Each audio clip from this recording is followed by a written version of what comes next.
Sir G నమస్తే అండి. సర్వేభ్యో నమః. అందరి మ్యూట్ లో పెట్టుకోండి. అందరికి నమస్కారము. అథ మంత్రపాఠః.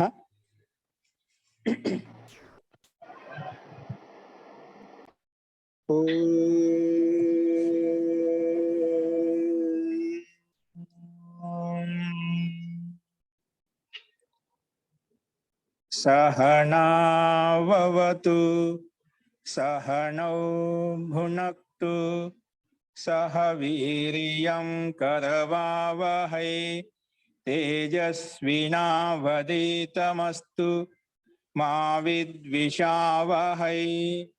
ओम शांति शांति शांति। ఏం కనిపిస్తలేదు. సర్వేభ్యో నమః. అందరికీ నమస్కారం అండి. ఈరోజు మనము ప్రారంభిక రచనానువాద కౌముది మొదలు పెట్టుకుంటున్నాము. ఇందులో నేను చెప్పాను 60 అభ్యాసాలు ఉంటాయి. ప్రతి అభ్యాసంలో 20 శబ్దాలు, శబ్దకోశం ఉంటుంది. ఆ శబ్దకోశంలో శబ్దాలు, ధాతులు, అవే పదాలు, క్రియా విషయ శబ్దాలు ఇవన్నీ ఉంటాయి. అవి మనం క్రమంగా నీట్గా రాసుకుంటూ దాన్ని ఎక్స్ప్లెయిన్ చేసుకుంటూ వెళ్దామండి. మీ దగ్గర నోట్స్ ఏదైతే ఉందో దాన్ని అభ్యాసం 1 అని పేరు పెట్టుకోండి. అభ్యాసం 1 అని పేరు పెట్టుకొని రాసుకోండి. మీకు స్లైడ్ మీద కనిపిస్తుంది, చూసి రాసుకోండి. అస్తు.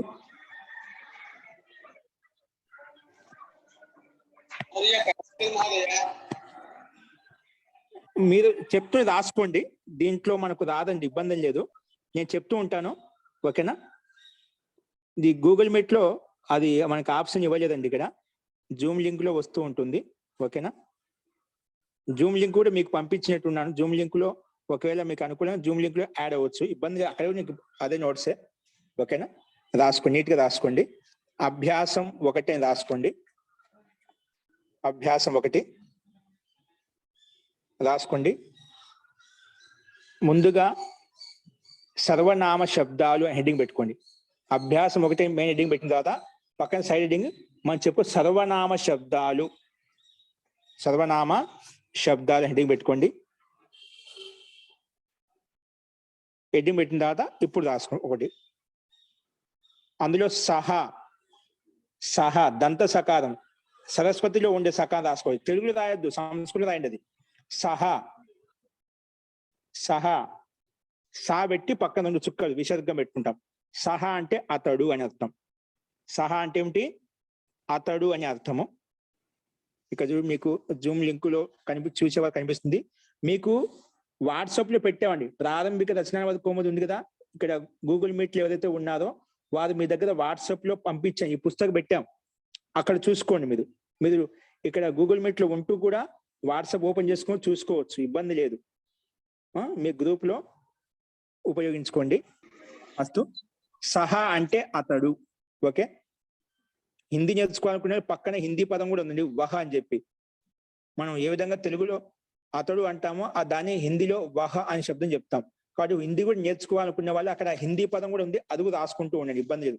పుస్తకం మీకు కనిపిస్తుంది కాబట్టి అందరి దగ్గర పుస్తకం, మీకు పీడిఎఫ్ పంపించాం కూడా, ఇబ్బంది లేదు. ముందుగా తెలుగు మీద ఫోకస్ చేయండి, తర్వాత హిందీ చేసుకోవచ్చు, మీ ఇబ్బంది లేదు. పుస్తకం మన దగ్గర ఉంటుంది కాబట్టి. ఫస్ట్ మన శబ్దకోశంలో ముందుగా సర్వనామ శబ్దం హెడ్డింగ్ పెట్టాము. ఇప్పుడు అది కా అని పెట్టుకోండి. మనము ABCD అని పెట్టుకుంటాం కదా, ABCD అని పెట్టుకోకుండా మనము హల్లులో కకారం పెట్టుకున్నాం. కాలు ఇవన్నీ వస్తాయి. ఏమొస్తాయి? సర్వనామ శబ్దాలు కాలు వస్తాయన్నమాట. అందులో 1వది ఏంటి? సహ అంటే అతడు. 2వది తౌ అంటే వాళ్ళిద్దరు అని అర్థం. తౌ అంటే వాళ్ళిద్దరు అని అర్థం. ఇక్కడ చూసి రాసుకోండి. తౌ అంటే వాళ్ళిద్దరు. నెక్స్ట్ మూడవ శబ్దం వచ్చేసి తే అంటే వాళ్ళందరూ.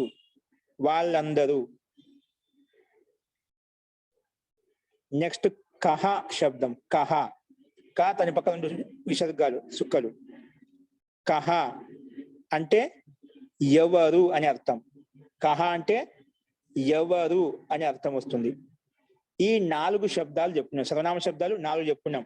సహ, తౌ, తే. తర్వాత కహ అంటే ఎవరు. ఈ 4 శబ్దాలను సర్వనామాలు అంటాం. ఓకేనా? ఇందులో సహ అనేది ఏకవచనము, తౌ అనేది ద్వివచనము, తే అనేది బహువచనము. అతడు, వాళ్ళిద్దరు, వాళ్ళందరూ. ఓకే, ఇవి సర్వనామ శబ్దాలు. మళ్ళీ కింద హెడ్డింగ్ పెట్టుకోండి. ఇప్పుడు శబ్దాహ, ఇది సంస్కృతం రాసుకోండి, తెలుగు రాసుకోండి పర్వాలేదు. శబ్దాహ అంటే శబ్దాలు. శబ్దాహ సంస్కృతం రాయండి, ఇబ్బంది లేదు, తెలుగు రాయాల్సిన అవసరం లేదు. శబ్దాహ, దాని కాళ్ళు ప్రాక్టీస్ శబ్దాలు అని అర్థం. రాసుకోండి. ఏంటి శబ్దాలు? రామః, రామ ప్లస్ 2 పక్కన విసర్గాలు. రామః అంటే రాముడు. రెండవ శబ్దము ఈశ్వరః, ఈశ్వరుడు. ఈశ్వరః అంటే ఈశ్వరుడు. ఇక్కడ మీకు స్లైడ్ మీద జూమ్ లింకులు చూసేవాళ్ళు మీకు కనిపిస్తుంది ఈశ్వరః అని బ్రాకెట్ లో ఈశ్వర అని. ఈశ్వర బ్రాకెట్ లోనే దాని మీనింగ్ అండి, బ్రాకెట్ లో దాని మీనింగ్. నేను తెలుగులో చెప్తున్నానమాట, అక్కడ హిందీలో ఇవ్వబడింది, తెలుగులో చెప్తున్నాను. ఈశ్వరః అంటే ఈశ్వరుడు. నెక్స్ట్ అండి బాలకః, బాలకః అంటే బాలకుడు. Your voice is breaking. బాలకః అంటే బాలకుడు. నెక్స్ట్ వచ్చేసి మనుష్యః, మనుష్యః, మనుష్య నరుడు లేదా మానవుడు ఏం రాసుకోండి. అందరికి వినిపిస్తుందా అండి? మనుష్యః. సార్ నాకు సరిగ్గా వినిపించట్లేదు సార్. అందరికి వినిపిస్తుందన్నా, నీ నెట్వర్క్ ప్రాబ్లం ఉంటుంది. ఓకేనా? తర్వాత రాసుకోండి. మహోదయ సరిగ్గా వినిపిస్తుంది. ఓకే అన్న. మనుష్యః అంటే మానవుడు లేదా నరుడు. ఓకేనా? ఏదైనా రాసుకోవచ్చు. నెక్స్ట్ నిరుపహ, నిరుపహ ఇక్కడ కనిపిస్తున్న క్రమంగా రాసుకుని తప్పులు లేకుండా నోట్స్ నీట్ గా ఉండాలి. నిరుపహ అంటే రాజు, నిరుపహ అంటే రాజు. నెక్స్ట్ విద్యాలయః, విద్యాలయః అంటే విద్యాలయము. విసర్గాలు మర్చిపోవద్దండి, విసర్గాలు కంపల్సరీగా పెట్టుకోవాలి. విద్యాలయః ఇది సంస్కృత పదము, దాని తెలుగులో వచ్చేసి విద్యాలయము అంటాం. విద్యాలయము, విద్యాలయం తెలుగు రాసుకోండి, కానీ ముందు చెప్పే పదం సంస్కృతంలో ఉండాలి, తెలుగు రాయొద్దు ఎవరు కూడా. సంస్కృతాన్ని సంస్కృతంలో రాసుకోవాలి, అప్పుడే మనకు త్వరగా అర్థమవుతుంది. నెక్స్ట్ గ్రామః, ఇది మనకు సంస్కృతం రాయాలి. అంటే హిందీ లిపి ఉంటుంది, సంస్కృతం వేరు కాదు. లిపి ఒకటే కానీ భాష భిన్నంగా ఉంటుంది. కాబట్టి సంస్కృతము హిందీ వేరు అనుకోవద్దు. సంస్కృతమైనా హిందీ రెండు లిపి ఒకటే, కానీ భాష భిన్నంగా ఉంటుంది కాబట్టి మనకు దాన్ని వేరుగా చూస్తూ ఉంటాం, అంతే, అంతకనేం లేదు. గ్రామః అంటే గ్రామము. గ్రామః అని హిందీలో ఉండాలి, మనకు సంస్కృతంలో ఉండాలి. గ్రామం అని తెలుగులో రాసుకోవచ్చు మీనింగ్, గ్రామము. ఇవి శబ్దాలు. ఓకేనా? ఇవి మనకు శబ్దాలు. నెక్స్ట్ ఖ ఏం పెట్టుకుంటే పక్కన ఖ, ఒత్తు ఖ. మనం ఏబిసిడి పెట్టుకొని ఖ పెట్టుకుంటున్నామట. ఒక క్షమ్యతం, ఖ ఏం పెట్టుకున్నాండి? ఇప్పుడు ఖ పెట్టుకోండి. ఖాలు ఏమొస్తాయి? ధాతువులు వస్తాయన్నమాట. ఏమొస్తాయి? రాసుకోండి, హెడ్డింగ్ పెట్టుకుని ధాతువులు. సంస్కృతంలో ధాతవః, సంస్కృతం రాస్తేనే ధాతవః, దాని తెలుగులో ధాతువులు, ధాతువులు. ఓకే, అస్తు. ఇప్పుడు కింద రాసుకుని ఏంటి ధాతులు? భూ కింద ఇచ్చాడు. భూ అంటే హోనా ఉంది ఇక్కడ. హోనా అంటే మన తెలుగు రాసుకుంటే ఉంది లేదా ఉన్నాడు, ఉంది లేదా ఉన్నాడు. భూ అంటే ఏంటి? భూ అనే ధాతువు. దీన్ని ఏమంటాం? భూ అనే ధాతువు అంటాం. దాని మీనింగ్ వచ్చేసి ఉంది లేదా ఉన్నాడు, ఉంది లేదా ఉన్నాడు. ఓకే, అస్తు. దాని పక్కనే చిన్న డాష్ ఇచ్చేసి భవతి అని రాసుకోండి. రాసుకుని ఓన్లీ భవతి, ఓన్లీ రాస్తే భవతి అని రాయండి. అస్తు. మళ్ళీ కింద రాసుకోండి. నెక్స్ట్ ధాతు వచ్చేసి పఠ్ ధాతు. పఠ్ చూసి రాసుకోండి, ఇక్కడ క్రమంగా వస్తున్నాయి. పఠ్ అంటే చదువుతున్నాడు, చదవటం. చదువుతున్నాడు కాదు, చదవటం రాయండి. పఠ్ అంటే చదవటం. చదవటం, దాని మీనింగ్ వచ్చేసి పఠంతి చదవటం. దాని కింద చిన్న డాష్ ఇచ్చేసి పఠతి పఠతి అందాయండి. నెక్స్ట్ ధాతు వచ్చేసి గమ్ ధాతు. గమ్, గమ్ అంటే వెళ్ళడం. ఏంటండి? గమ్ అంటే వెళ్ళడం. గమ్ అంటే వెళ్ళడం. నీటి రాసుకోండి. గమ్ అంటే వెళ్ళడం. దాని రూపం వచ్చేసి గచ్చతి అని వస్తుందండి. చిన్న డాష్ రాసుకుంది. గమ్ అంటే ముందు దాని పక్కన మీనింగ్ రాసి వెళ్ళడం. దాన్ని రాస్తాము. చిన్న డాష్ వచ్చేసి దాని రూపం వచ్చేసి గచ్చతి అని వస్తుంది. వస్తుంది గచ్చతి. గచ్చతి. గా చాకి చావత్తు ప్లస్ తి. గచ్చతి. Okay. Next has Dhatu. Has. Has అంటే ఏమిటి? నవ్వటం. నవ్వటం లేదా నవ్వడం ఏదో రాసుకోండి. హస్ అంటే నవ్వటం లేదా నవ్వడం.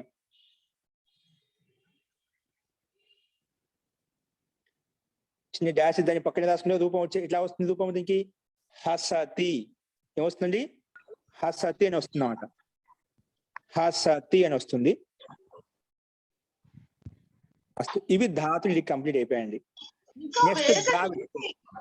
నెక్స్ట్ గా అని పెట్టుకోండి. గా అని పెట్టుకోండి. గా అని పెట్టుకోండి. గాలో ఏమొస్తాయి? అవ్యయ పదాలు అడిగి పెట్టుకోండి. గాలి ఏమొస్తాయి? అవ్యయ పదాలు. దాని సంస్కృతం రాసుకుంటే అవ్యయాహ. అవ్యయాహ బ్రాకెట్ లో అవ్యయ పదాలు. సంస్కృత రాష్ట్రంలో అవ్యయాహ అనేది సంస్కృత అండి. దాని తెలుగులో అవ్యయ పదాలు అని తెలుగు రాసుకోండి.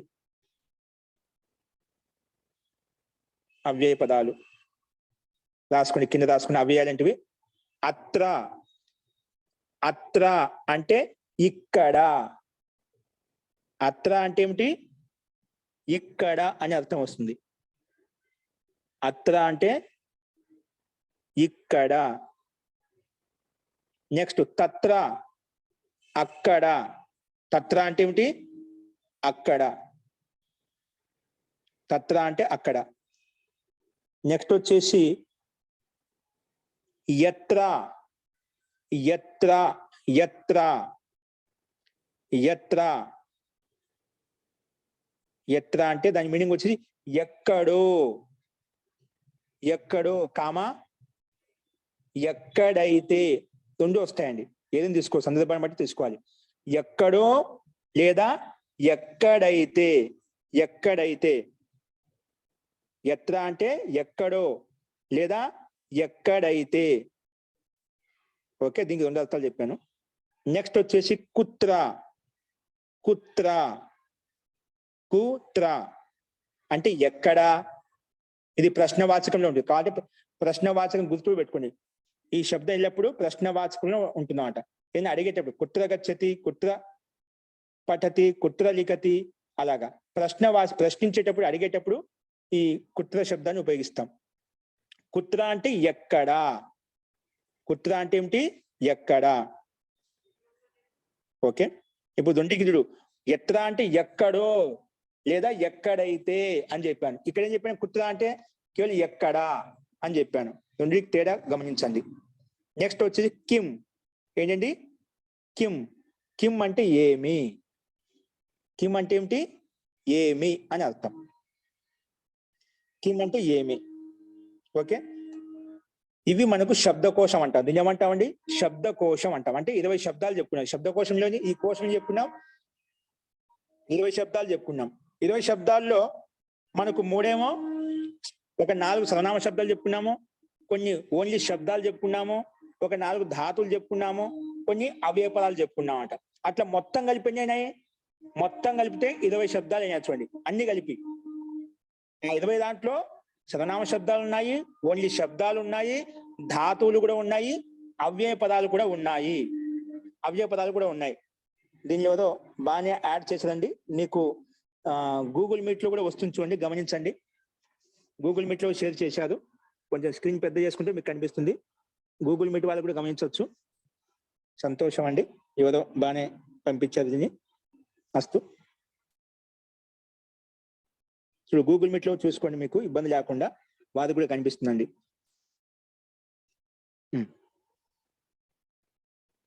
సో ఇవి మనకు శబ్దకోశం 20 శబ్దాలు చెప్పుకున్నాం. ఓకేనా? ఇప్పుడు 20 శబ్దాలు ఎలా ఉపయోగించుకోవాలో చెప్పుకుందాము.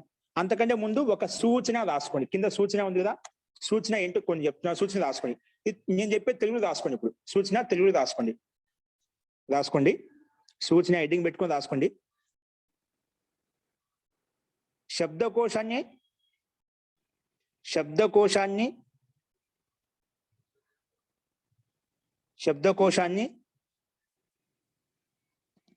ఈ క్రింద చెప్పిన విధంగా స్మరించండి. శబ్దకోశాన్ని క్రింద చెప్పిన విధంగా స్మరించండి.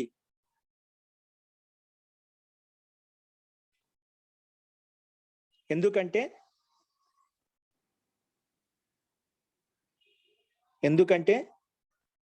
ఇప్పుడు చెప్పే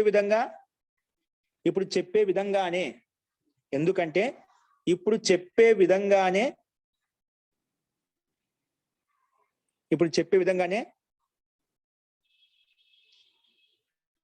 రాబోయే అభ్యాసాలలో కూడా ఇదే విధంగా ఉంటుంది.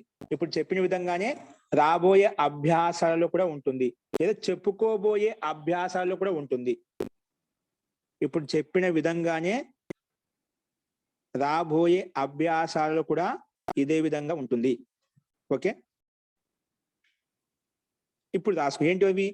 దీంట్లో మన శబ్దకోశంలో కాలు ఏముంటాయి, మళ్ళీ ఒకసారి చెప్తున్నాడు. కాలు ఏముంటాయి, ఖాలో ఏముంటాయి, గాలో ఏముంటాయి, ఘాలో ఏముంటాయి. 4 ఉంటాయి శబ్దకోశంలో. ఈ 4 నుంచి ఏవో ఒకటి ఇస్తూ ఉంటామన్నమాట. ఇస్తే 4 ఇస్తా, లేదంటే ఒక 2 ఇస్తా, లేదా ఒక 3 ఇస్తామన్నమాట. అవి ఏంటో చూద్దాం. కా అని పెట్టి రాసుకోండి. కాలు ఏమి ఇస్తాము? ఇక్కడేమో కాలు సర్వనామ శబ్దాలు పెట్టుకున్నామట. నెక్స్ట్ రాబోయే అభ్యాసంలో భిన్నం కూడా ఉంటాయన్నమాట. అవి ఏవే ఉంటాయి ముందే చెప్తున్నాడు. కా అని పెట్టి రాసుకోండి. కా అని బ్రాకెట్ పెట్టుకుని దానికి ఎదురుగా రాసుకొని చిన్న డాష్ ఇచ్చేసి, సంజ్ఞ లేదా సర్వనామ శబ్దాలు. సంజ్ఞ లేదా సర్వనాం. దీన్ని తెలుగులో రాసుకోవాలంటే నామవాచకములు లేదా సర్వనామ శబ్దాలు అని రాసుకోవచ్చు. కాలేమిస్తాడు? నామవాచక శబ్దాలు లేదా సర్వనామ శబ్దాలు. ఇది కాలు ఇస్తాడు. అంటే ఎప్పుడు ఇచ్చినా కాలో శబ్దకోశం మనకు 2వ అభ్యాసమైనా, 3వ అభ్యాసమైనా, 4వ అభ్యాసం క్రమంగా ఇవే ఉంటాయండి. ఈ కా అంటే ఖచ్చితంగా దానిలో సర్వనామ శబ్దాలు ఉంటాయి, లేదా సంజ్ఞావాచక అంటే నామవాచక శబ్దాలు ఉంటాయి. ఈ రెండిట్లో ఏదో ఒకటి ఉంటుందన్నమాట. నెక్స్ట్ ఖా రాసుకోండి. ఖాలో ధాతు లేదా క్రియా శబ్ద్. ధాతు లేదా క్రియా శబ్ద్. దీని తెలుగులో ధాతువులు లేదా క్రియా శబ్దాలు.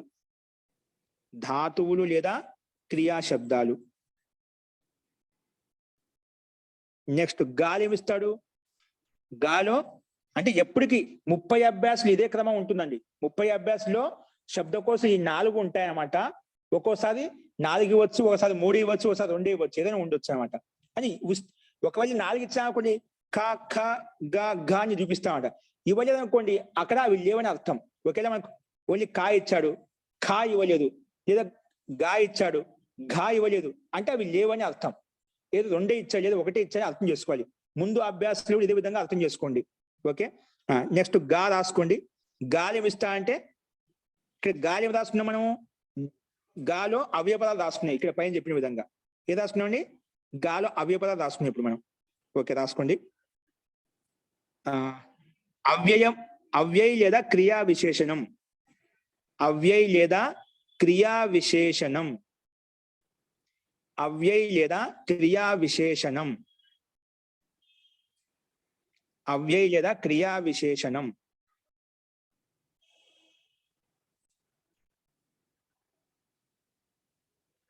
అవ్యయ లేదా క్రియా విశేషణం. ఇది ఎక్కడ ఇస్తా అండి? గాలి ఇస్తా అండి. ఓకేనా? అంటే అవ్యయ పదములు లేదా క్రియా విశేషణములు. తెలుగు రాసుకోండి. అవ్యయ పదములు లేదా క్రియా విశేషణములు. అవ్యయ పదములు లేదా క్రియా విశేషణములు. చూడండి, ఇక్కడ గాలి అవ్యయ పదాలు చెప్పుకున్నామా? క్రియా విశేషణం లేవు. అవ్యయ పదాలు ఉన్నాయి, ఇవే క్రియా విశేషణము తీసుకోవచ్చు. కానీ ఇక్కడ అవసరం లేదు, క్రియా విశేషణాలు వేరే విధంగా వస్తాయి. ఇక్కడ కేవలము అవ్యయ పదములు క్రియా విశేషణములు ఏదో ఒకటి ఉండొచ్చు. ఇక్కడ మనకు మొదటి అభ్యాసంలో అవ్యయ పదములు ఉన్నాయి. ఓకే, అస్తు. నెక్స్ట్ ఘా, ఒత్తు ఘాలు ఏమొస్తాడు? ఒత్తు ఘాలో విశేషణ శబ్దాలు, విశేషణ శబ్దం. ఘాలు ఏమిస్తా అండి? విశేషణ శబ్దాలు, విశేషణ శబ్దాలు. ఇక్కడ కనిపిస్తున్నారు మీకు, విశేషణ శబ్దం అంటే విశేషణ శబ్దాలు అంటే ఘాలు ఇక్కడ మనకి పైన ఇవ్వలేండి. ఇప్పుడు నేను చెప్పుకున్న శబ్దకోశంలో కా, ఖ, గా మూడే చెప్పుకున్నా, ఘా చెప్పుకోలేదు. కానీ ముందు రాబోయే అభ్యాసం చెప్పుకుంటామని. ఏం చెప్పుకుంటాం? క్రియా విశేషణాలు, విశేషణ శబ్దాలు కూడా ఉంటాయన్నమాట. విశేషణ శబ్దాలు కూడా ముందు అభ్యాసాలు చెప్పుకుంటామట. అంటే ఈ శబ్దకోశంలో ఈ 4 ఉంటాయి. అర్థవాచక శబ్దాలు ఉంటాయి, లేదా సర్వనామ శబ్దాలు ఉంటాయి, లేదా ధాతు లేదా క్రియా శబ్దాలు ఉంటాయి, లేదా అవ్యయ పదాలు లేదా క్రియా విశేషణ శబ్దాలు ఉంటాయి, లేదా ఘాలో ఓన్లీ విశేషణ శబ్దాలు ఉంటాయి. ముందుదేమిటి? అవ్యయాలు లేదా క్రియా విశేషణాలు ఉంటాయి. ఇక్కడేమో ఓన్లీ విశేషణాలు, విశేషణ శబ్దాలు మాత్రమే ఉంటాయి. ఎక్కడ అండి? ఘాలో. ఇవి గుర్తు పెట్టుకోండి, ఇవి అత్యంత ముఖ్యమైనవి. శబ్దకోశంలో ఈ 4 రకాలు ఇస్తారన్నమాట. ఈ 4 రకాలు ఏదో 1, 2, 3 ఇస్తా ఉంటాం, లేకపోతే 4 ఉంటాయన్నమాట. ఇక్కడ మనకు 3 చెప్పుకున్నాం. ఏం చెప్పుకున్నాం? సర్వనామ శబ్దాలు చెప్పుకున్నాము, ధాతువులు చెప్పుకున్నాము, అవ్యయాలు చెప్పుకున్నాము, అంతే. ఇక్కడ మనకి ఏమి ఇవ్వలేదు? నామవాచక శబ్దాలు లేవు, విశేషణ శబ్దాలు ఇవ్వలేదు. అదేవిధంగా క్రియా విశేషణ శబ్దాలు చెప్పలేమట. ముందు అభ్యాసం చెప్పుకుంటాం. ఓకే, ఇది గుర్తు పెట్టుకోండి. ఓకే, ఈ 4 మనము శబ్దకోశంలో ఉంటాయి. ఇందులో మనం కొన్ని చూసాం. ఇప్పుడు ఒక 3 చూసాము. ఘా అనేది ఇవ్వలేదు. నెక్స్ట్ రాబోయే అభ్యాసం చెప్పుకుంటాం. నెక్స్ట్ రాసుకోండి. సూచన కింద, సూచనలో 1వ పాయింట్. ఇప్పుడు సూచనలో 2వ పాయింట్ రాసుకోండి. సూచనలో 2వ పాయింట్ కింద 1 నుంచి 10 వరకు, 1 నుంచి 10 వరకు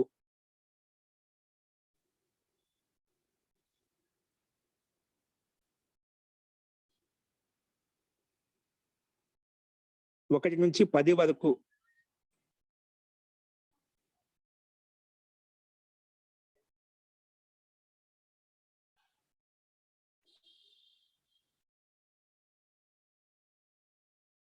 అంటే 1 నుంచి 10 వరకు అంటే ఏం చేస్తామండి మనము? 1 చిన్న డాష్ ఇచ్చేసి 10 పెట్టేస్తాం. మొత్తం రాయం కదా. అంటే దీనికి నుంచి అంటే చిన్న అయిపోయి ఇస్తాం, గుర్తు పెడతాం అంట. ఇక్కడ అది ఇచ్చామట. 1 నుంచి 10 వరకు, 1 నుంచి 10 వరకు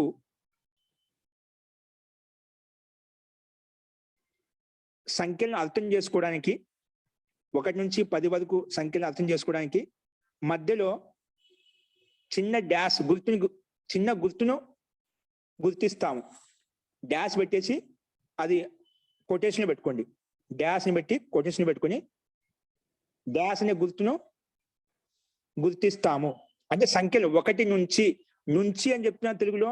ఆ నుంచి అనే పదం మనము సంస్కృతిలో రాయకుండా ఏం చెప్తాం? సింపుల్ గా 1-10 అని పెడతాం. 1-10. అలా 1 నుంచి 10 అనే సంఖ్యలు అర్థం చేసుకోవడం కోసము డాష్ అనే గుర్తును ఉపయోగిస్తాము, లేదంటే డాష్ అనే గుర్తును ఉపయోగిస్తాము, లేదా చిహ్నాన్ని ఉపయోగిస్తాము. గుర్తు అన్నా చిహ్నం అనే ఒకటే, చిహ్నాన్ని ఉపయోగిస్తాము.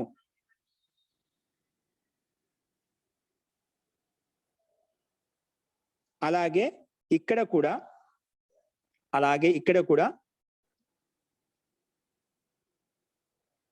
రామః రామః రామః రామః డాష్ గ్రామః. రామః డాష్ గ్రామః అంటే ఏమిటి? రామ శబ్దం సూత్రం పైన చెప్పిన శబ్దం కొంచెం చెప్పినది. ఇప్పుడు రామః శబ్దం నుంచి మొదలుకొని గ్రామః శబ్దం వరకు అని అర్థం వస్తుంది. ఏంటిది? రామః డాష్ గ్రామః. మొదటి డాష్ అంటే గుర్తు అనమాట. ఇది రాముడి శబ్దం నుంచి మొదలుకొని గ్రామ శబ్దం వరకు అని అర్థం వస్తుంది. రాసుకోండి. రామః డాష్ గ్రామః అంటే పక్కనే డాష్ ఇచ్చి రాసుకో, అర్థాత్ లేదా అంటే అని చెప్పి రాసుకోండి. రామ శబ్దం నుండి మొదలుకొని గ్రామ శబ్దం వరకు అని అర్థం. అంటే రామ శబ్దం నుండి గ్రామ శబ్దం వరకు అర్థం చేసుకుని మధ్యలో గీతని గీసి ఉపయోగిస్తాం. ఇక్కడ గీత వచ్చిందంటే ఇక్కడ శబ్దకోశంలో మొట్టమొదటి శబ్దం రామః, ఈశ్వరః, బాలకః, మనుష్యః, నృపః, విద్యాలయ గ్రామ. లాస్ట్ శబ్దం ఏంటి? మొట్టమొదటి శబ్దం రామ శబ్దము, అంతిమ శబ్దం గ్రామ శబ్దం. అంటే మొత్తం రాయకుండా రాముడి నుంచి గ్రామ శబ్దం వరకు మొత్తం కూడా రామవత్ అని చెప్తామంట. ఏంటి? రామవత్ అని చెప్పడం కోసం. అంటే ఈ శబ్దాన్ని తీసుకుంటామంట. రామ నుంచి గ్రామ వరకు, ఏ విధంగా 1 నుంచి 10 వరకు అంటే మధ్యలో ఉన్న సంఖ్యలు ఏ విధంగా మొత్తం తీసుకుంటామో, అలాగే రామ నుంచి గ్రామ వరకు అంటే రామ శబ్దం నుండి మొదలుకొని గ్రామ శబ్దం వరకు ఉండే మధ్యలో ఉండే శబ్దాలు మొత్తం తీసుకోబడతాయి. ఓకే. అలాగే భూ డాష్ హస్ అన్నామనుకోండి, భూధాతు నుండి హస్ ధాతు వరకు అని అర్థం. భూ డాష్ హస్ అంటే ఏమిటి? భూ డాష్ హస్ అంటే భూధాతు నుండి మొదలుకొని హస్ ధాతు వరకు అని అర్థం చేసుకోవాలి. భూ డాష్ హస్, భూ డాష్ హస్.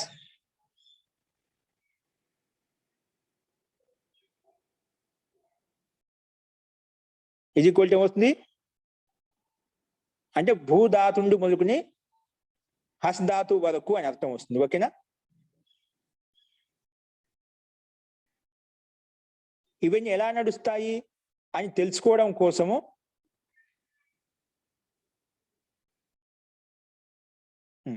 ఈ భూ డాష్ హస్ రాసుకుందా, భూధాతు నుంచి మొదలుకొని హస్ ధాతు వరకు. ఓకే. కింద రాసుకోండి, ఇంకొక పాయింట్ కింద, 3వ పాయింట్ కింద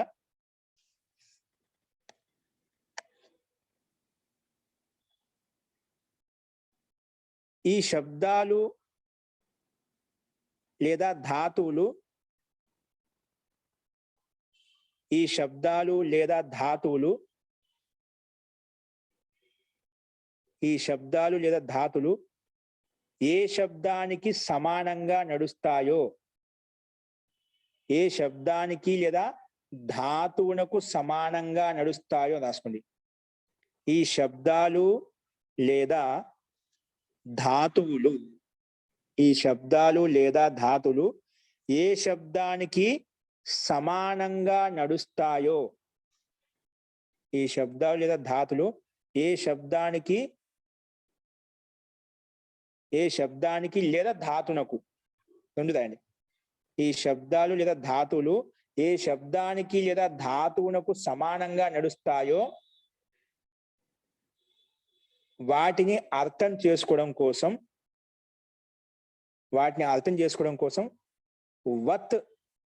వత్ ప్రత్యయాన్ని ఉపయోగిస్తాము.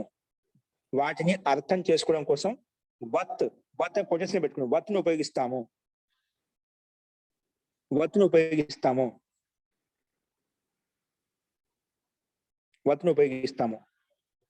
ఉదాహరణ రాసుకోండి.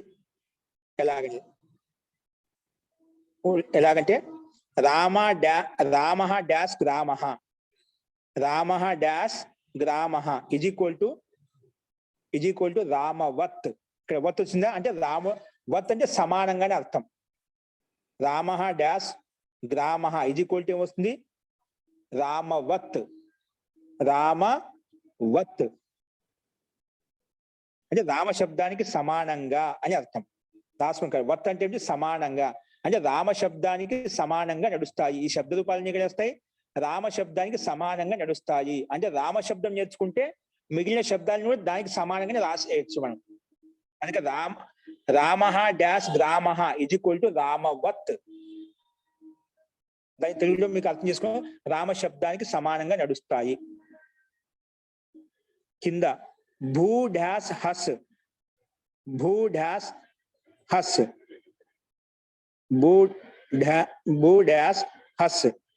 ఇజ్ ఈక్వల్ టు భవతి వత్.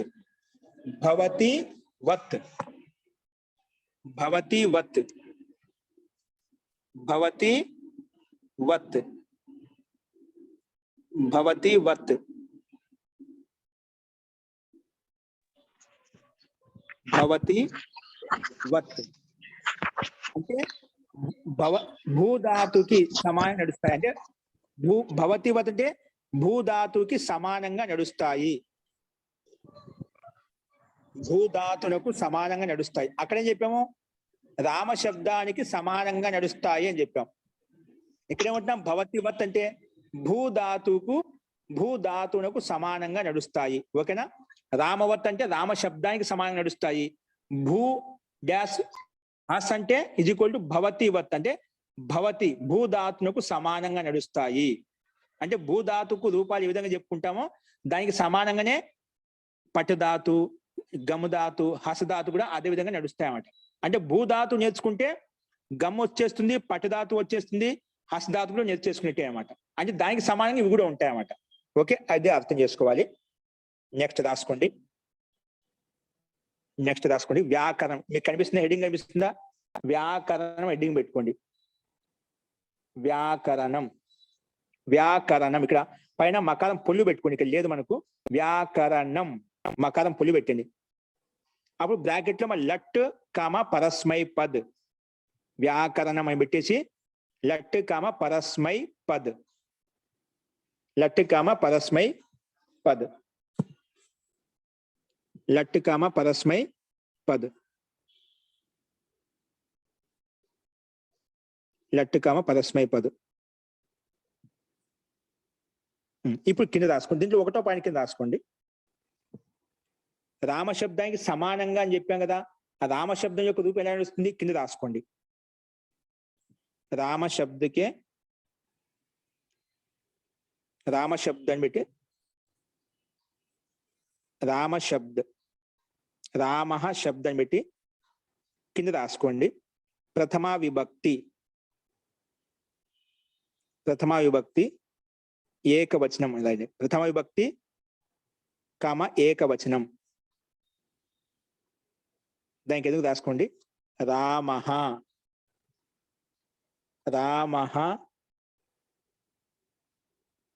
రామౌ చిన్న స్పేస్ ఇచ్చి రామః స్పేస్ ఇవ్వండి. ద్వివచనంలో రామౌ మళ్ళీ స్పేస్ ఇచ్చి రామాహ. దీన్ని ప్రథమ విభక్తి అంటాం. ఏమంటామండి? ప్రథమ విభక్తి అంటాం. ప్రథమ విభక్తిలో ఏకవచనం ఏంటి? ప్రథమ విభక్తి చిన్న డాష్ ఇవ్వండి. ఏకవచనంలో రామః స్పేస్ ఇచ్చాము. ద్వివచనంలో రామౌ మళ్ళీ స్పేస్ ఇచ్చి రామాహ బహువచనం. రామ అంటే ఒక రాముడు, రామం అంటే ఇద్దరు రాముళ్ళు, రామాహ అంటే చాలా మంది రాముళ్ళు అని అర్థం చేసుకోవాలి. నెక్స్ట్ కింద దాన్ని ద్వితీయ విభక్తి అని రాసుకోండి. ద్వితీయ విభక్తి.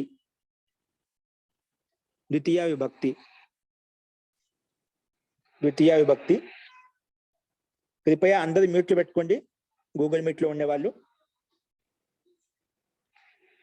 ద్వితీయ విభక్తి రామం. దాని కింద రాసుకోండి. రామః, రామౌ, రామః పైన రాసుకునేదా జస్ట్ కింద ద్వితీయ విభక్తి పెట్టేసి రామః శబ్దం కిందనే రాసుకోండి. రామం మళ్ళా ద్వివచనంలో రామౌ సేమ్ వస్తుంది. పైన కింద రెండు సేమ్ వస్తాయి.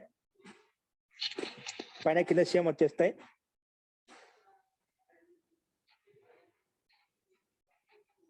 గూగుల్ మీట్ వాళ్ళు మ్యూట్ పెట్టుకోండి అందరూ. బహువచనంలో రామాన్ ఏమొస్తుంది? బహువచనంలో రామాన్ వస్తుందండి. ఏమొస్తుంది? బహువచనంలో రామాన్. ఇక్కడ చూడండి, కాదు మీకు స్లైడ్ రాస్తున్నాను.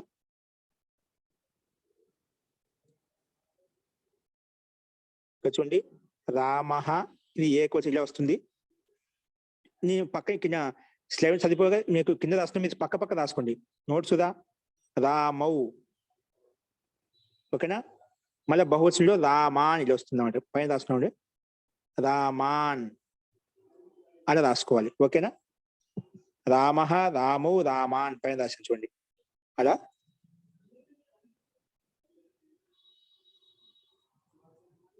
ఓకే, ఇది ప్రథమ విభక్తిలో రామః, రామౌ, రామాహ.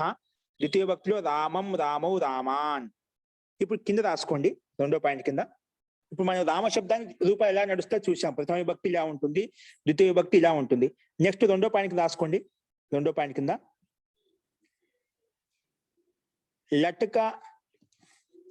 లట్ యొక్క అర్థము, లట్ లకారం యొక్క అర్థము వర్తమాన కాలము. లట్ అంటే వర్తమాన కాలం రాయండి. లట్ అంటే వర్తమాన కాలం అని అర్థము. లట్ అంటే వర్తమాన కాలం అని అర్థము. లట్ అంటే లట్ లకారము. లట్ అంటే లట్ లకారము అంటే వర్తమాన కాలము అని అర్థం. అంటే ప్రజెంట్ టెన్స్. ప్రజెంట్ టెన్స్ లో మాట్లాడేటప్పుడు ప్రజెంట్ ఏం చేసినా దాన్ని లట్ లకారం చెప్తామంట. లట్ అంటే ఏమిటి? వర్తమాన కాలము అని అర్థము. లట్ లకారము అంటే స్పష్టంగా అంటే లట్ లకారము అంటే వర్తమాన కాలము అని అర్థము. ఓకే, ఇప్పుడు కింద రాసుకోండి. ఈ వర్తమాన కాలంలో రూపాలు ఎలా ఉంటాయో చూద్దాం. కింద రాసుకుంటే ప్రథమ పురుష. ప్రథమ పురుష రాయండి. ప్రథమ పురుష ఏం రాస్తే కింద లట్ అంటే వర్తమాన కాలం పెట్టిన తర్వాత కింద రాసుకోండి ప్రథమ పురుష. ప్రథమ పురుష.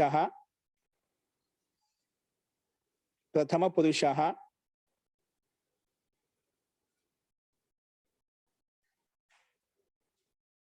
అని బట్టి కింద రాసుకోండి. చిన్న డాషెస్ రాసుకోండి. భవతి, భవతి, చిన్న స్పేస్ ఇచ్చేసి భవతః, భవతః, భవతః,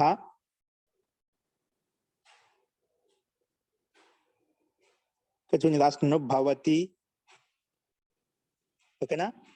భవతః స్లైడ్ కనిపిస్తుంది.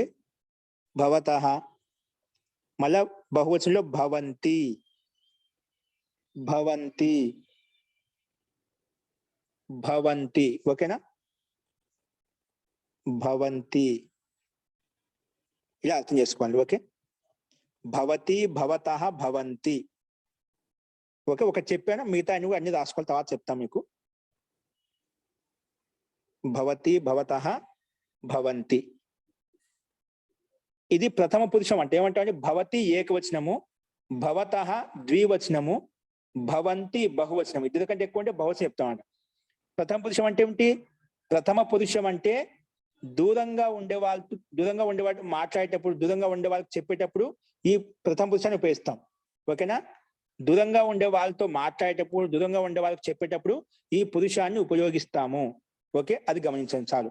ప్రథమ పురుషం అంటే ఏమిటి? అతడు, వాళ్ళిద్దరు, వాళ్ళందరూ అంటున్నాం కదా, అది ప్రథమ పురుషులు ఉపయోగిస్తామంట. ఇప్పుడు అతడు అనే ఒక దగ్గర ఉంటే ఇతడు అని చెప్పేవాళ్ళం, ఇతడు, వీళ్ళిద్దరు, వీళ్ళందరూ చెప్పేవాళ్ళం. కానీ దూరంగా కొంచెం మనకంటే కొంచెం దూరంగా ఉన్నప్పుడే అతడు, వాళ్ళిద్దరు, వాళ్ళందరూ అంటామట. అది ఎదురుగా ఉండేటువంటి వ్యక్తి, దూరంగా ఉండేటువంటి వ్యక్తిని చెప్పేటప్పుడు ఈ ప్రథమ పురుషులు చెప్తాము. అది ఇక్కడ భవతి అంటే చెప్పాము. భూధాతుకు అర్థం ఏం చెప్పుకున్నాము? ఉన్నాడు అని చెప్పాము. ఉన్నాడు లేదా ఉంది అని చెప్పి, ఉంది, ఉన్నాడు అంటే భవతి అంటే ఉంది లేదా ఉన్నాడు. భవతః ఇద్దరు ఉన్నారు, భవంతి చాలా మంది ఉన్నారు, అలా అర్థం వస్తుందన్నమాట. ఓకేనా? అస్తు. ఇప్పుడు ఇలా చెప్పిన తర్వాత కింద రాసుకోండి. రెండు పాయింట్లు చెప్పిన ముఖ్యమైన విషయం వచ్చింది. అలాగే పఠధాతుకి పఠతి, పఠతః, పఠంతి అలా వస్తుందండి. అది రాసుకోండి కింద. పట్ అని పెట్టి భూ అని పెట్టినందుకు భూ డాష్ భవతి, భవతః, భవంతి. కింద పట్ రాయండి. పట్ అని పెట్టి పఠతి, పఠతః, పఠంతి. పఠతి, పఠతః, పఠంతి.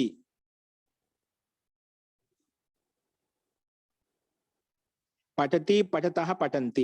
ఓకే, నెక్స్ట్ వచ్చేసి గమ్ ధాతుకి గమ్ అని రాసుకోండి.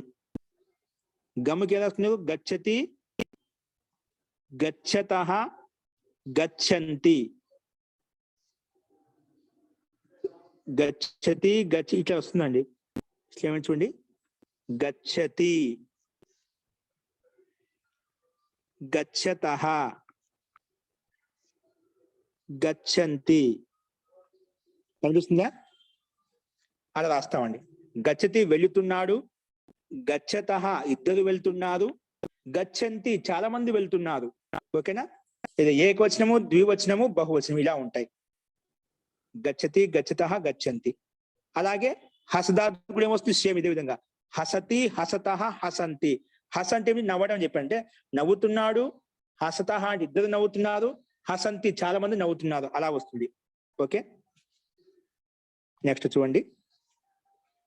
ఓకే అండి, ఇప్పుడు రాసుకోండి. కింద రాసుకోండి. ఇడికి అయిపోయిన పాయింట్ రాసుకోండి.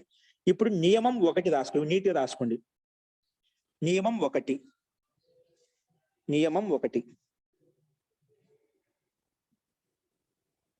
నియమం 1 నీట్గా రాసుకోండి.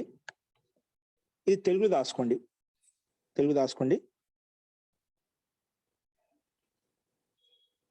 కర్తానుసారంగా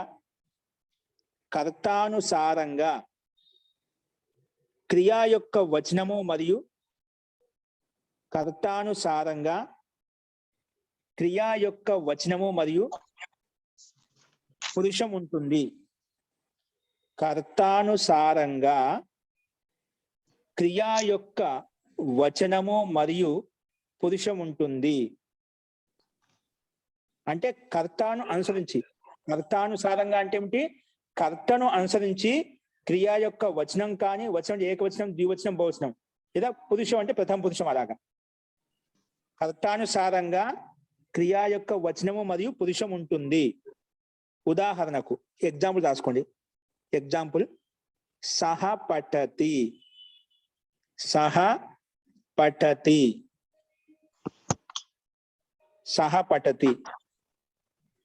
నెక్స్ట్ తౌ పఠతః.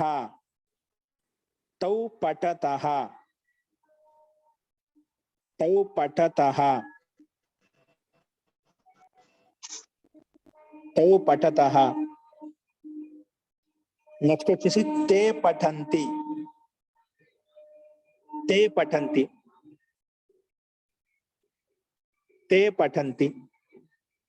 ఓకేనా? కింద రాసుకోండి. అంటే కింద రాసుకోండి. ఇప్పుడు మ్యాటర్ కర్త ఏకవచనంలో ఉంటే క్రియాపదం కూడా ఏకవచనంలోనే ఉంటుంది. ఇది ఒక పాయింట్. కర్త ఏకవచనంలో ఉంటే క్రియాపదం కూడా ఏకవచనంలోనే ఉంటుంది.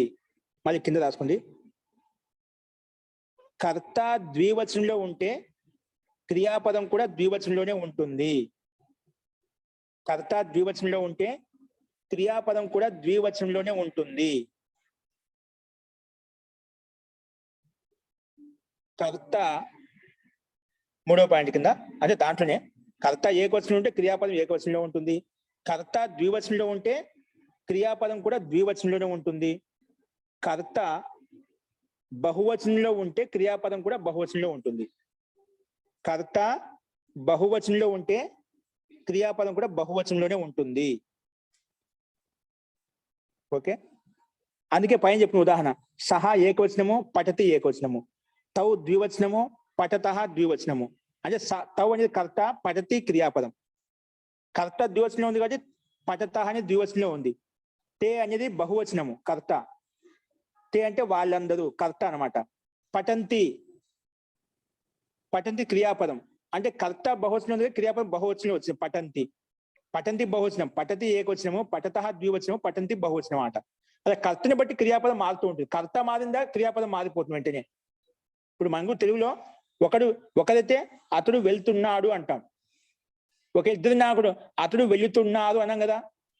ఇద్దరు వాళ్ళిద్దరు వెళ్తున్నారు అంటాం. చాలా మంది ఉంటే వాళ్ళందరూ వెళ్తున్నారు అంటాం. అతడు వెళుతున్నారు అని చెప్పామంట. అలాగే కర్తని బట్టి క్రియాపదం ఏకవచనంలో ఉంటుంది. కర్తని బట్టి కర్త ద్వివచనం ఉంటే క్రియాపదం ద్వివచనంలో ఉంటుంది. కర్త బహువచనం ఉంటే క్రియాపదం కూడా బహువచనంలోనే ఉంటుంది. ఓకే, నెక్స్ట్ చూడండి. రెండో పాయింట్ రాసుకోండి. ఇప్పుడు నియమం 2. ఒకటో పాయింట్ అర్థమైంది అనుకుంటాను. కర్తని బట్టి క్రియాపదం మారుతుంది. ఇది ఒకటో పాయింట్ లో గుర్తించాల్సింది. నియమం 2 నీటి రాసుకోండి. నియమం 2, 3 లింగాలలో ధాతు యొక్క రూపం ఒకే విధంగా ఉంటుంది. రెండో పాయింట్ ఏంటి? రెండో నియమం ఏంటి? 3 లింగాలలో ధాతు యొక్క రూపం ఒకే విధంగా ఉంటుంది. 3 లింగాలలో ధాతు యొక్క రూపం ఒకే విధంగా ఉంటుంది. 3 లింగాలలో ధాతువు యొక్క రూపము ఒకే విధంగా ఉంటుంది. 3 లింగాల్లో ధాతువు యొక్క రూపం ఒకే విధంగా ఉంటుంది. అస్తు. దీనికి ఎగ్జాంపుల్ రాసుకో. 3 లింగాల్లో ధాతు యొక్క రూపం ఒకే విధంగా ఉంటుంది అని నేను చెప్పాను కదా. దాని యొక్క తాత్పర్యం ఏంటి అంటే ఏమిటి రాసుకోండి కింద. రామః పఠతి. రామః లేదంటే రామ గచ్చతి రాయండి. రామ గచ్చతి, రామ గచ్చతి అంటే రాముడు వెళ్ళుతున్నాడు అని అర్థం. ఇదేంటి రామ పుల్లింగము, గచ్చతి క్రియాపదం. రాముడు ఒకడే కాబట్టి రామ ఏకవచనంలో ఉన్నామట. రామ గచ్చతి, రామ కర్త, గచ్చతి క్రియాపద. కర్త ఏకవచనం ఉంది కాబట్టి క్రియాపద ఏకవచనం వచ్చిందన్నమాట. రెండో ఉదాహరణ రాసుకుంటాం కింద. సీత గచ్చతి ఏంటండి? సీత గచ్చతి, సీత గచ్చతి అంటే సీత వెళ్ళుతున్నది. కానీ మనం తెలుగులో చెప్పేటప్పుడు రాముడు వెళ్ళుతున్నాడు అంటున్నాము, సీత వెళ్ళుతుంది అంటున్నాం. మారిపోయిందా మనకు తెలుగులో? కానీ ఇక్కడ మారలేదు. రామ గచ్చతే వచ్చింది, సీత గచ్చతి. క్రియాపదం మారిందా? మారలేదు. అలాగే మూడో నపుంసకలింగం రాసుకోండి. మూడవది సీత గచ్చతి అయిపోయిందా? మిత్రం గచ్చతి నపుంసకలింగం. మిత్రం గచ్చతి, మిత్ర శబ్దం నపుంసకలింగంలో ఉంది. మిత్రం గచ్చతి అంటే మిత్రుడు వెళ్తున్నాడు. చూడు, మూడిట్లో ధాతు యొక్క రూపం ఒకే విధంగా ఉందా? మూడిట్లో రామ గచ్చతి, సీత గచ్చతి, మిత్రం గచ్చతి. గచ్చతి గచ్చతి గచ్చతి క్రియాపదం మూడిట్లో సమానంగా ఉంది. అదే మన తెలుగులో అయినా ఏ భాషలో అయినా స్త్రీలింగం పుల్లింగం వచ్చేసరికి మారిపోతుంది. వెళుతున్నాడు, వెళుతుంది అంటాం. అది ఏ భాషలో కూడా. ఇక్కడ క్రియాపదంలో ఎటువంటి మార్పు రాలేదు. సంస్కృతంలో మూడు లింగాల్లో ఒకే విధంగా ఉంటుంది. క్రియా యొక్క రూపం, ధాతు యొక్క రూపం ఒకే విధంగా ఉంటుంది. అందుకే మూడు లింగాల్లో ధాతు యొక్క రూపం ఒకే విధంగా ఉంటుంది. గచ్చతి గచ్చతి గచ్చతి మూడిట్లో ఒకే విధంగా ఉంది. అది దీని యొక్క నియమం యొక్క అభిప్రాయం అండి. ఓకే, నెక్స్ట్ నియమం 3 రాసుకోండి. నియమ సంఖ్య 3. నియమ సంఖ్య 3.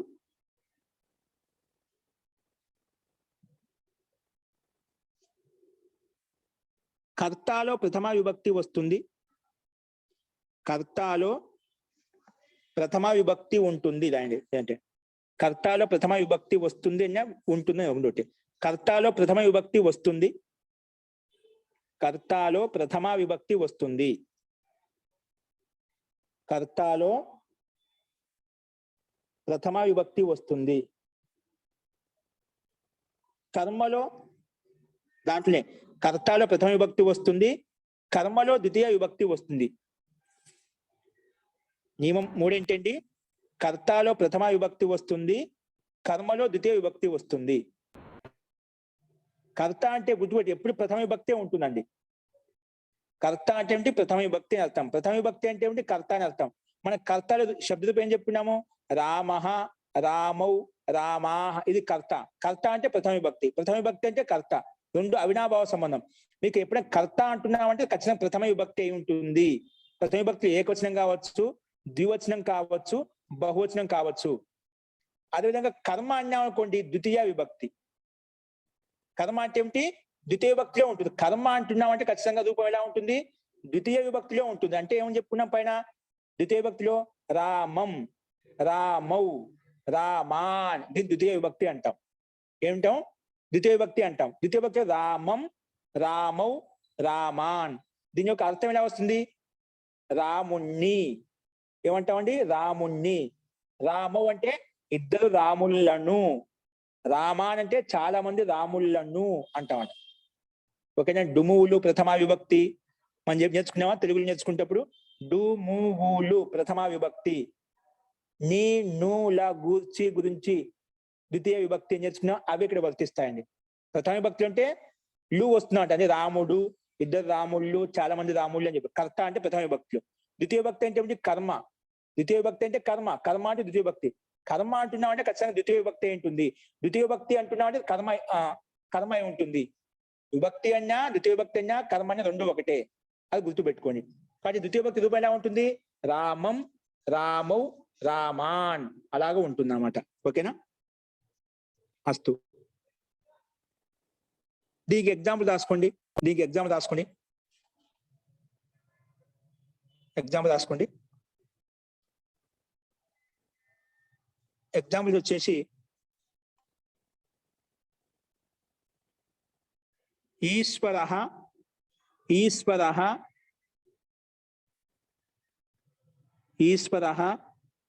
విద్యాలయం గచ్చతి. ఈశ్వరః విద్యాలయం గచ్చతి. ఈశ్వర విద్యాలయం గచ్చతి. ఈశ్వర కర్త కింద రాసుకోండి. ఈశ్వర కర్త, విద్యాలయం కర్మ, గచ్చతి క్రియ. అది ఈశ్వర కర్త అంటే ప్రథమ భక్తి, ఈశ్వర ప్రథమ భక్తి ఏకవచనం ఉంది. విద్యాలయం కర్మ కాబట్టి విద్యాలయం అని చెప్పాం. ఈ విధంగా రామం అన్నామా, అలాగే విద్యాలయం. నెక్స్ట్ గచ్చతి క్రియాపదం. కర్త రా, ఈశ్వరుడు ఒకడే కాబట్టి గచ్చతి కూడా ఏకవచనంలో ఉందన్నమాట. ఇక్కడ ఈశ్వరుడు ఒక పేరు, ఒక నామవాచకం అండి. ఈశ్వరుడు అంటే పరమాత్మ, ఆ ఈశ్వరుడు తీసుకోవద్దు. ఇక్కడ ఒక నామవాచకం, ఒక వ్యక్తి పేరు. ఈశ్వరుడు విద్యాలయానికి వెళ్తున్నాడు అంటే ఈశ్వరుడు విద్యాలయానికి వెళ్తున్నాడు. ఓకేనా? ఇంకో ఎగ్జాంపుల్ రాసుకోండి. బాలకః గ్రామం గచ్చతి. బాలకః గ్రామం గచ్చతి. బాలకః గ్రామం గచ్చతి. బాలకః గ్రామం గచ్చతి. ఓకేనా? బాలకః గ్రామం గచ్చతి. ఇవి ఎగ్జాంపుల్. అంటే చూడు, బాలకః అంటే కర్త, గ్రామం కర్మ, గచ్చతి క్రియ.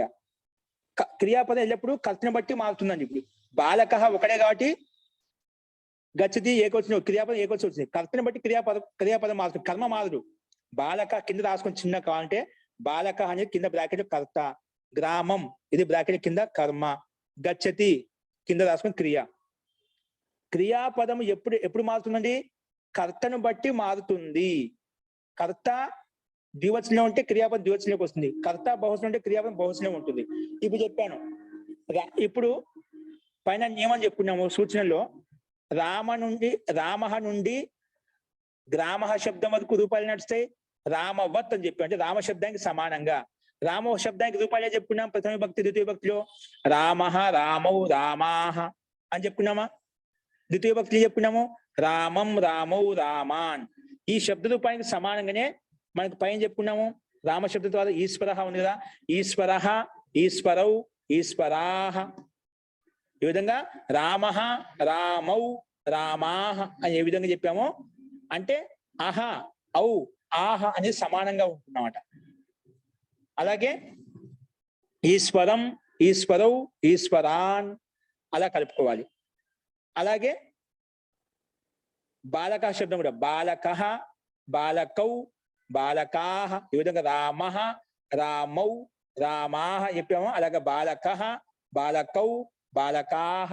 ద్వితీయ భక్తిలో రామం, ఇక్కడ బాలకం, అక్కడ రామౌ, ఇక్కడ బాలకౌ, అక్కడ రామాన్, ఇక్కడ బాలకాన్. అన్నిట్లో అంతిమ సమానం కలుస్తున్నాయా? బాలకః, బాలకౌ, బాలకాహ, బాలకం, బాలకౌ, బాలకాన్. అలాగా అర్థం చేసుకోవాలి. అలాగే మనుష్య శబ్దం కూడా ఓకే. రామ శబ్ద స్థానంలో పేరు మారుస్తాం, మనుష్య శబ్దం పెడతాం. మనుష్య, అక్కడ రామ, ఇక్కడ మనుష్య, అక్కడ రామౌ, ఇక్కడ మనుష్యౌ, అక్కడ రామాహ, ఇక్కడ మనుష్యాహ. అలాగొస్తుంది ప్రథమ భక్తి. ద్వితీయ భక్తిలో అక్కడ రామం ఇచ్చాం, ఇక్కడ మనుష్యం. అక్కడ రామౌ అంటున్నాం, ఇక్కడ మనుష్యౌ. అక్కడ రామాన్, ఇక్కడ మనుష్యాన్. అలాగా అన్ని ఇట్లా వందల శబ్ద ఇన్యం రాసుకో. కృష్ణ, కృష్ణౌ, కృష్ణాహ, కృష్ణం, కృష్ణౌ, కృష్ణాన్ ఎన్యం రాసుకోవచ్చు. రమేశ, రమేశౌ, రమేశాహ, రమేశం, రమేశౌ, రమేశాన్. రామ శబ్దాన్ని ముందు పెట్టుకొని దాని లెక్క మన వందల శబ్దాలు ఇదే విధంగా అర్థం చేసుకోవచ్చు. ఓకేనా? ఈ రకంగా మనం శబ్దాలు ఉంటాయి. అలాగే భూధాతు చెప్పుకున్నాం. ఒక చెప్పుకున్నాం భవతి, భవతః, భవంతి పైన చెప్పుకున్నాం. అలాగే పటధాతు కూడా పఠతి, పఠతః, పఠంతి ఇది ప్రథమ పురుషంలో. అలాగే గమ్ ధాతుకి గచ్చతి, గచ్చతః, గచ్చంతి. అదేవిధంగా హస్ ధాతుకి హసతి, హసతః, హసంతి. అలా ఎన్ని తీసుకోవచ్చు. అన్నిటి ఒకటి భవతి నేర్చుకున్నా, ఒక దాని పక్కన అతి, అతః, అంతి కామన్ గా ఉన్నాయి. గచ్చతిలో కూడా గచ్చతి, గచ్చతః, గచ్చంతి అంటే అతి, అతః, అంతి కామన్ గా ఉన్నాయి. అదేవిధంగా హసతి, హసతః, హసంతి అన్నిట్లో అంతిమ అక్షరాలు కామన్ గా ఉన్నాయా? అంతిమ అక్షరాలు కామన్ గా ఉన్నాయి. దాంట్లో శబ్ద రూపంలో అహ, ఔ, ఆహ కలుపుతాము. ద్వితీయ భక్తిలో అం, ఔ, ఆన్ అంటే బాలకః అహ కలిపితే బాలకః, బాలక శబ్దానికి అహ కలిపితే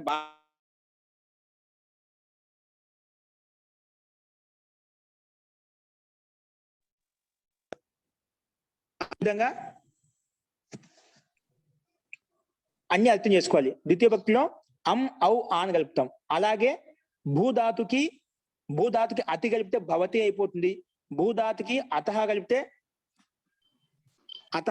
భవతః అయిపోతుంది. అదే భూధాతుకి అంతి కలిపితే భవంతి అయిపోతుంది. అన్నిట్లో కామన్ గా ఉంటాయి. అతి, అతహ, అంతి. పటధాతుకి అతి కలిపాం పటతి అయిపోయింది. పటధాతుకి అతహ కలిపాం పటతః అయిపోయింది. పటధాతుకి అంతి కలిపితే పటంతి అవుతుంది అన్నమాట. ఆ రకంగా మనం అర్థం చేసుకోవాలి. సో ఈ రకంగా నియమాలు చెప్పుకున్నామండి. 3 నియమాలు చెప్పుకున్నాం కదా. ఈ నియమాలను ఉపయోగించి, ఈ పైన చెప్పి శబ్దాలను ఉపయోగించి మనకు వాక్యాలు ఉంటాయి. మనం చెప్పిన విధంగానే అక్కడ తెలుగు వాక్యాలు, ముందు సంస్కృత వాక్యాలు ఉంటాయి. అవి మీకు గ్రూపులు పెడతాం, టైం అయిపోయింది కాబట్టి రేపు చెప్తాను. అవి ఓన్లీ సంస్కృత వాక్యాలు ఉంటాయండి. ఆ సంస్కృత వాక్యాలు మీకు తెలుగు రాయాలి. అలాగే తెలుగు వాక్యాలు చెప్తాను, వాటికి సంస్కృతం రాయాలి. అవి మీకు గ్రూపులు పెడితే రాయండి. రేపు దానికి వీలున్న వాళ్ళు అంత ప్రయత్నం చేయండి. క్వశ్చన్ పేపర్ అంటే దీన్ని శబ్దకోశాన్ని ఉపయోగించి, నియమాలను ఉపయోగించి నేను అక్కడ మీకు నోట్స్ గ్రూపులు పెట్టేస్తాను. అవి రాసుకో. సంస్కృత వాక్యాలు రాయండి, వాటికి ఆన్సర్ మీరు ప్రయత్నించి రేపు రాసుకొని వచ్చేయండి. అందరూ రాసుకొని వచ్చేయండి. తర్వాత తెలుగు వాక్యాలు రాశాను, ఆ తెలుగు వాక్యాలకు మీరు సంస్కృతంలో రాయండి. తప్పైనా పర్వాలేదు, ఉపయోగం కూడా రాయి, మీకు సొంతంగా వచ్చినట్టు రాయండి. వాటికి రేపునే ఆన్సర్ చెప్పేటప్పుడు మీరు చదువు చేసుకున్నారు. వాటికి అన్నిటికీ ఆన్సర్ చెప్పుకుంటూ వెళ్తాను, మీరు చదువు చేసుకోవచ్చు. ఓకే, ఇవి ఇందులో ఉన్నటువంటి శబ్దకోశంలో ఉన్నటువంటివే, నియమాల్లో ఉన్నటువంటివే చెప్తాను. మన శబ్దకోశంలో ఏ ధాతువులు, ఏ శబ్దాలు అయితే ఉపయోగించుకున్నామో, ఏ అవ్యయ పదాలు అయితే ఉపయోగించుకున్నామో వాటిని ఉపయోగించి వాక్య నిర్మాణం ఉంటుంది.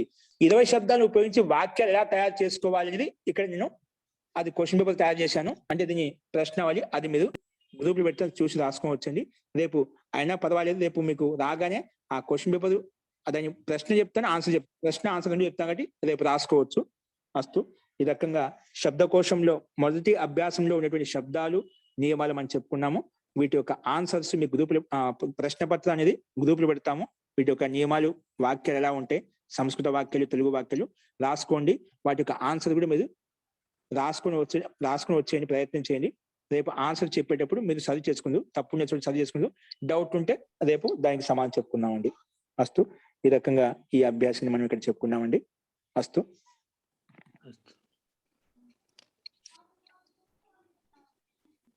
ఇందులో ఒక్కరు జయశ్రీ. నమస్కారం గురువు గారు.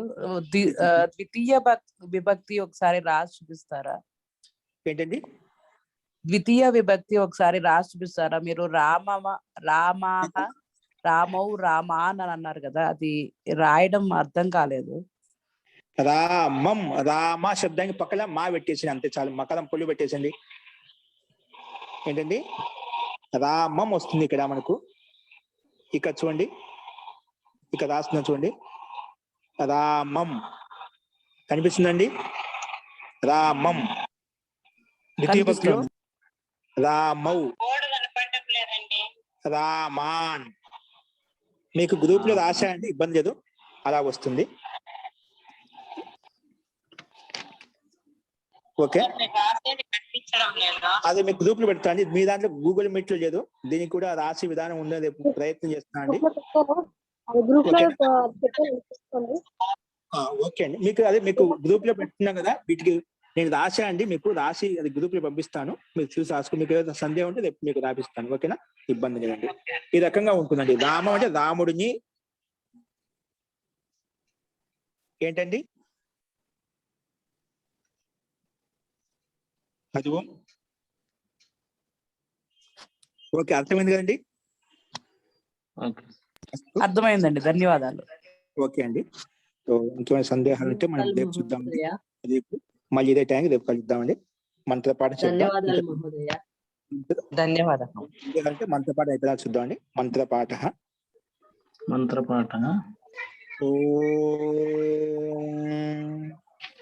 సర్వే భవంతు సుఖినః, సర్వే సంతు నిరామయాః, సర్వే భద్రాణి పశ్యంతు, మా కశ్చిద్ దుఃఖభాగ్ భవేత్.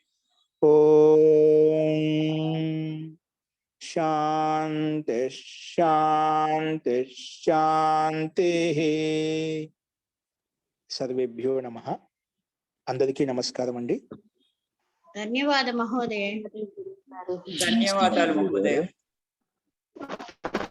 ధన్యవాదాలు మహోదయ. ధన్యవాద మహోదయ. Thank you.